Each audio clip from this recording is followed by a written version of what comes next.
Alright, welcome back. Let us commence, shall we?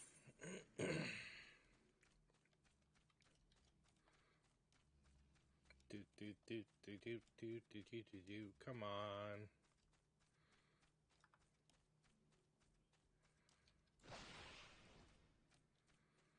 Come on.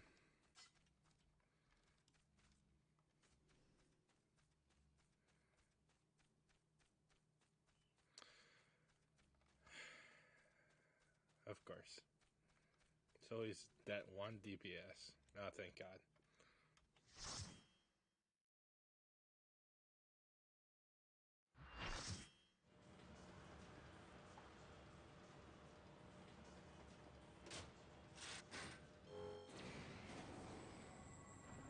Oops. Alright.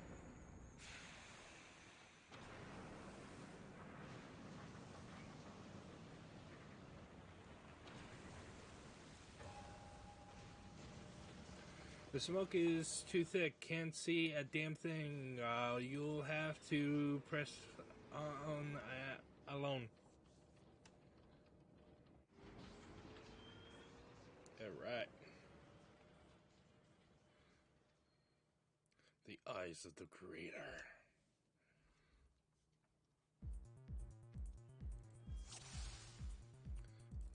Oops.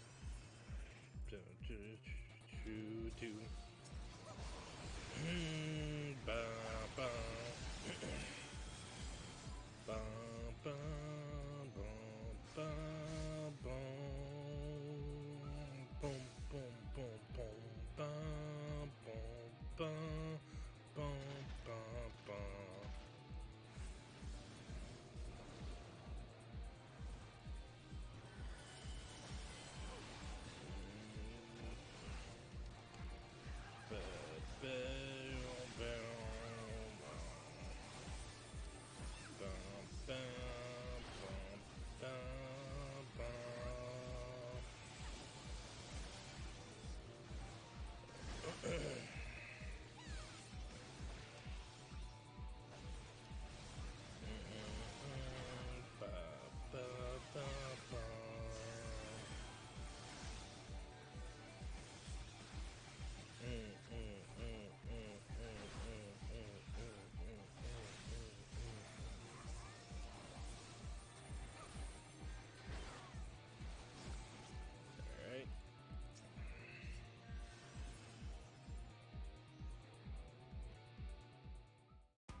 Alright. Oopsies, I didn't want to do that.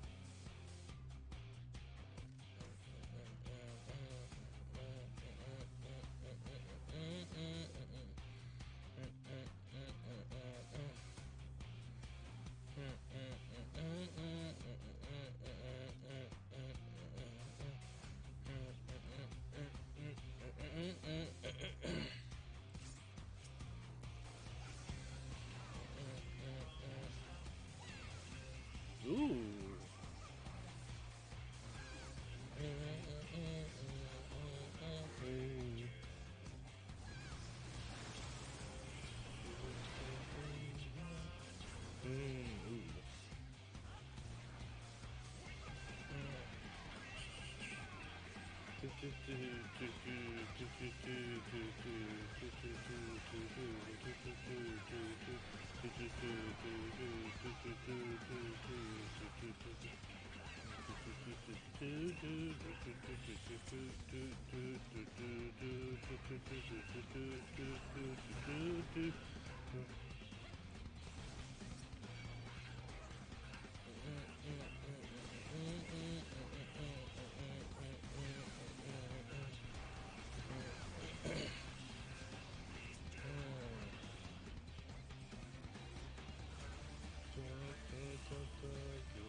Alright, let's leave.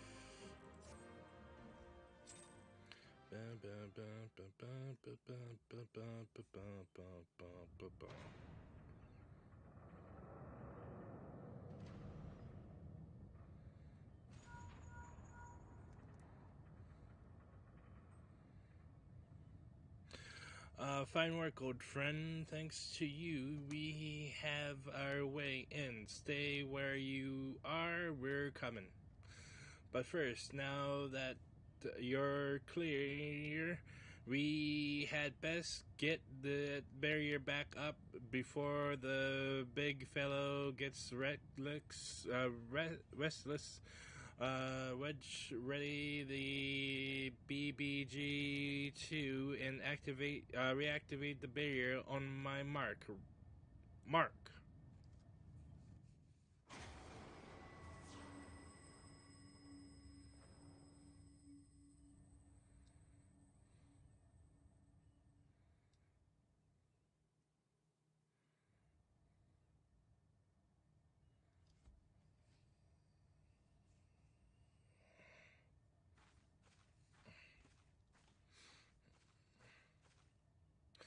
Excellent timing, Yastila. Akira has done it. We have a clear path into the heart of the beast.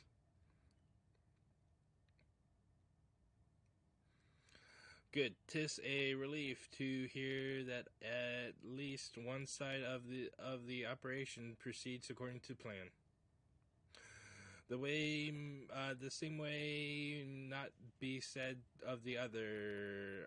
Our efforts to cut off the primal source of ether proved wholly ineffective. Quite why I cannot say, though I am hopeful that one among us can. What, made on the basis that she summoned the damn primal, damn thing? You mean I think you'd better explain. Like all primals, Alexander constantly draws ether from its surrounding both to sustain itself and to gain in strength. Master Matoya and I believe we could disrupt or at the very least inhibit this process by means of arcanima, by creating a vast, impassable etheric membrane between the primal and the land from which it drinks. Which is why the old witch had me place those infernal devices of hers in every nook and cranny of this place. Are you telling me they don't work? Yes and no. As far as we can tell, the arcanima are functioning precisely as intended, and yet, for reasons we have been unable to ascertain, they have had no measurable effects on the primal.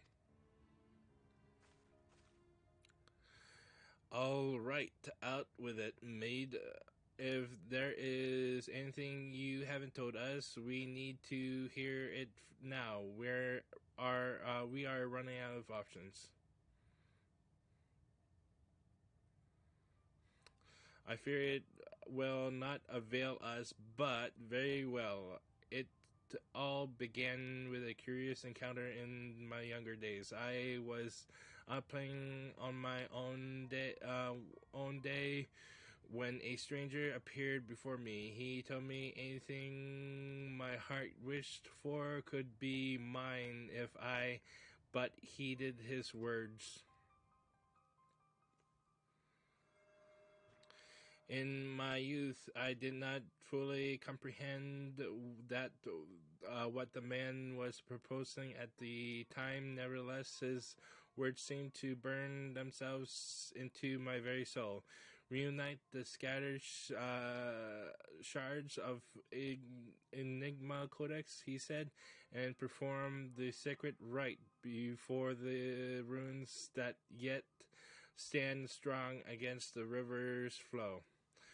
Then and only then shall your hopes and dreams become reality.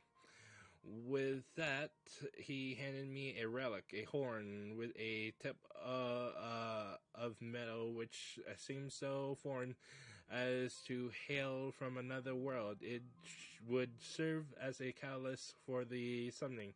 He explained a gift from your friend Stravagent, and then he was gone.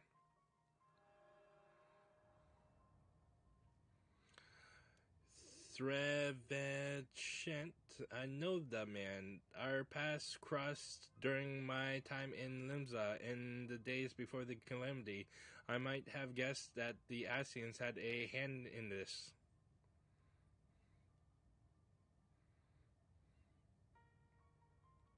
The horn of which we speak was once rumored to reside on Seal Rock. It is a lost relic of the ancients with the power to manipulate the etheric energy in the very air around us. The Scions have long pursued the horn, fearing the devastation that might ensue were an artifact of such power to fall into the wrong hands.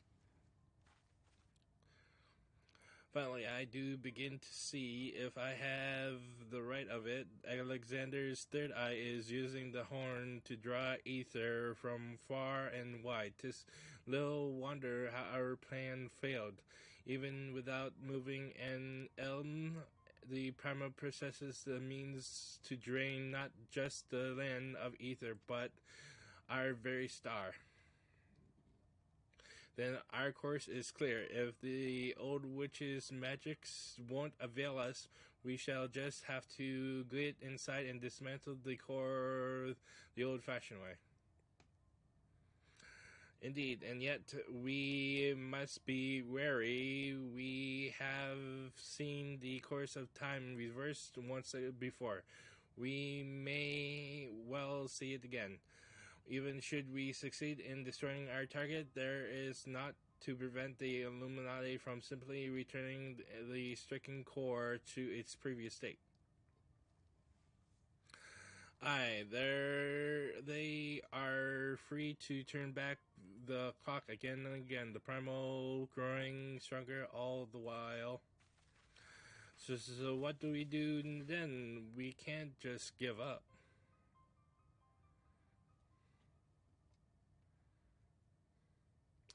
No, we press on, lest we forget controlling Alexander requires the Codex. The Codex is just a useless piece of rock.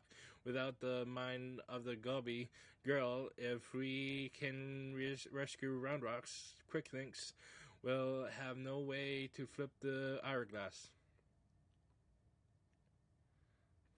The Circle of Knowing once tasked me with recovering the horn, and 'twas through mine own negligence that Travangent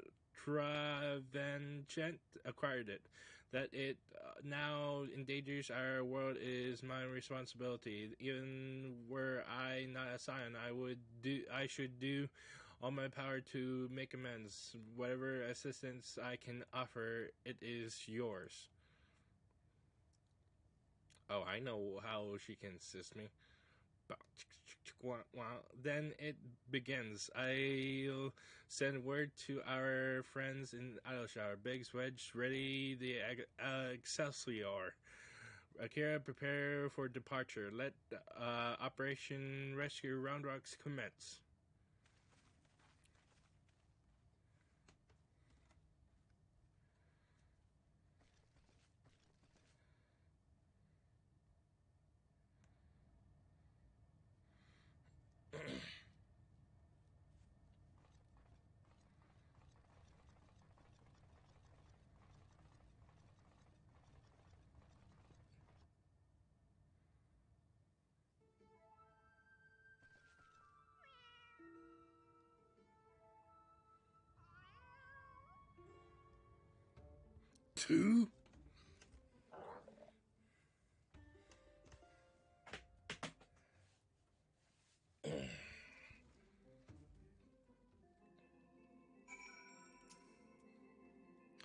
Seven hells, it wasn't enough that those Illuminati lunatics had a bleeding time machine, was it?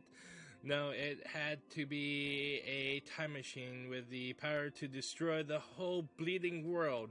I mean, I'm used to the future of Erosia being at stake, but this is the future, past, and present all rolled into one.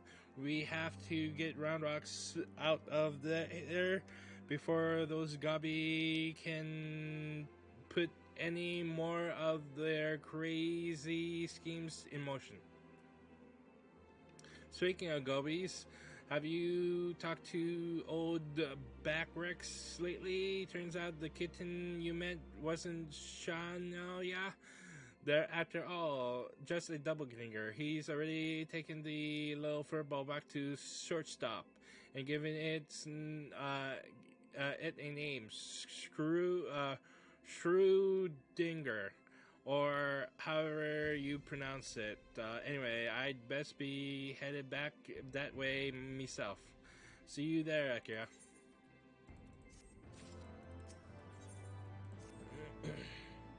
Ready to head back into the belly of the beast, Akira? Alright, let's get this rescue mission off the ground. First, some good news. While the barrier was down, we were able to get our first good look inside Alexander's innards.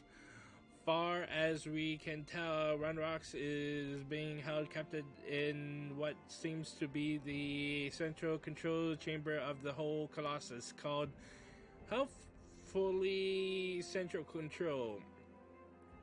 As to how we reach it, do you remember when you infiltrated Midas? There was the Carvius room with a dirty great city in it. We've spotted one of those floating platforms which goes back and forth between there and the place we need to get to.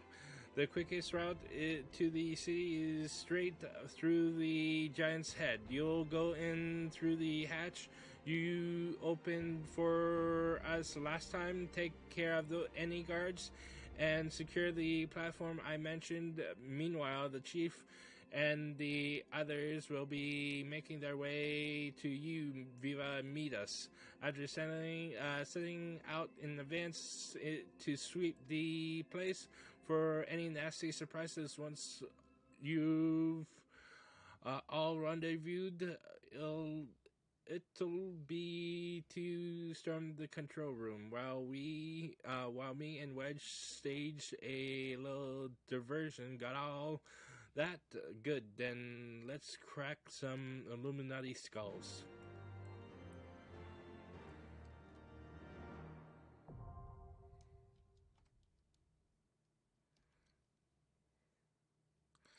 Alright, that will conclude this episode. We shall continue in the Breath of the Father.